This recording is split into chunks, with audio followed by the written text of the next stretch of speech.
Et puis autre point chaud pour l'Elysée sur la carte mondiale, c'est le Mali. Depuis le coup d'État de mai dernier, toutes les lignes rouges fixées par la France ont été violées. Il y a quelques jours, la junte malienne a notamment expulsé le représentant de la CEDEAO, une structure de coopération en Afrique de l'Ouest. Et étrangement, la France ne réagit presque pas, Louis Dragnel.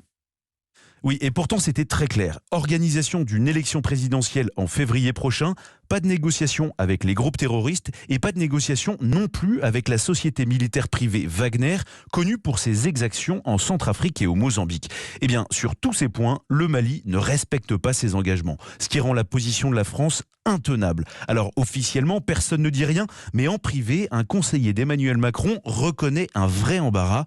Les Maliens ont dépassé toutes les bornes. En fait, comme le résume cette source militaire qui conseille l'exécutif, le problème c'est que Emmanuel Macron a commis une erreur en annonçant le retrait progressif des troupes au Mali à partir du 1er janvier, qui passerait de 5100 soldats à moins de 3000. Et d'ailleurs, c'est à partir de cette annonce que les Russes se sont intéressés au Mali. Ce général conclut en révélant, à l'encontre du propos officiel, qu'en réalité, pour limiter les flux migratoires et éviter l'effondrement de l'Afrique de l'Ouest, on ne partira jamais, on ne veut pas, on ne peut pas. Louis Dragnel du service politique d'Europe 1.